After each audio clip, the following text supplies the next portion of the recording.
Living Hope is a ministry that takes care of women. It's an arm of Watoto Childcare and Watoto Church, Watoto Ministries, if I might put it that way, Watoto Ministries. And we take care of vulnerable women, and our goal is to restore dignity, giving them a hand up and not a handout.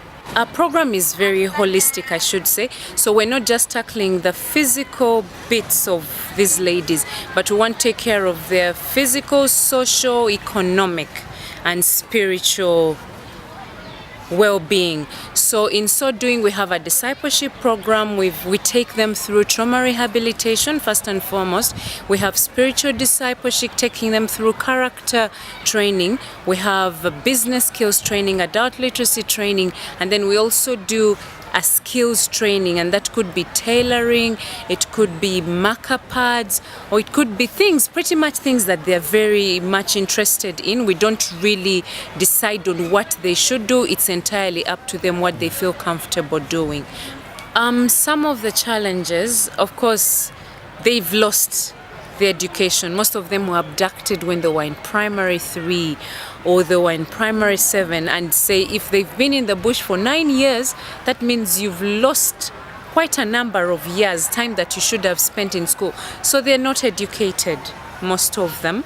And then some of them have lost family, or when they come back here, as much as their family members are alive, they don't want them, or they might want them, but they don't want the children that they come back with. And yet, for most of what we know, most of our women became child mothers in the bush. So when some of them have come back, the parents say, we want you, we do not want this child that has been fathered by a rebel. So then they suffer rejection. Our women here, they received a basic training in tailoring, yes. So they're able to make, other than dolls, they're making other things. Actually, for site here, we teach them to make dolls. Some of them are making shirts, skirts, dresses. Some are making headbands and scrunchies and bags. So they're trained to do lots of other things, not necessarily the dolls. And what's the point of making a substandard item? Even in the outside market, you wouldn't sell it for anything. So for us, like I said, we're holistic. These women coming on into our program is actually not specifically for economic reasons. For us, our job here is to empower this woman and make her a productive member of the community. And I'm sure you've had this in Africa, probably experienced this. People say, we have time in Africa. Time is not a big issue. So we realized some of our women, we want to teach them disciplines of life. If we are going to change Gulu, if we are going to change Uganda, we cannot point fingers at our leaders if we ourselves are not committed to change. So for us we talk. We've asked these women, we've told them, please make sure you're here at 8:30 so we can have devotions and then start work. So it's pointless if somebody came in at 10 and then you want to leave at midday, because that's what happens. People only come. Then what kind of work ethic are we building here? So I think for us, we just want to keep them accountable for the time and for their talent. Say they're sewing, they need, and the fact that we give them some money. Of course, most of the thing, all they give us is labor, but the products, the dolls, the materials are all property of Living Hope. So they come in, we give them a doll to make, and if you want to make 10 dolls, that's fine. You will get paid for the 10 dolls. But what we do not want to create is for them to think that they are here on an employment basis. For us, it is a discipleship program, and we want to help them become better so they can make our country better. I mean, someone said, instead of giving a man fish, teach them how to fish, then that will give them food for the rest of their lives. So if we're giving them fish every day and never teaching them how to fish, how will they ever know? When we're not there, how will they be able to survive? So that is our focus as Living Hope. A hand up, not a handout. Yes, if need be, we will be able to fall in and help, we've been able to pay rent for some of these ladies. But even then, we tell them we will commit to pay your rent for a certain period of time, and we will do our best to equip you. We've done agronomy training. We took our ladies somewhere, about 400 of our women went for training in agronomy. And we want to encourage them. If you have land, use it.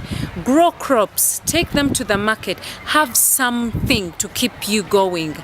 Make money. Take your kids to school, because you can't sit and wait that maybe an organization is going to come up and they will call upon people who need school fees. That is not going to happen. They want you to be able to work. So that, I think for me, that works really well. Being able to teach them to fish as opposed to us giving them fish. Based on what I have seen up here, we've had mostly women that have approached us.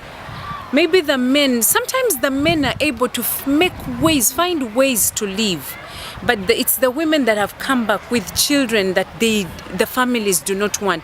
And then they engage in things like prostitution. Somehow men in society have, for the fact that they are men, they find ways to survive. But then for a woman, and especially a woman coming from the bush, people look at you and they're thinking, you're nothing. You have nothing much to offer. So it becomes a bit hard to figure out life. So you kind of become a slave.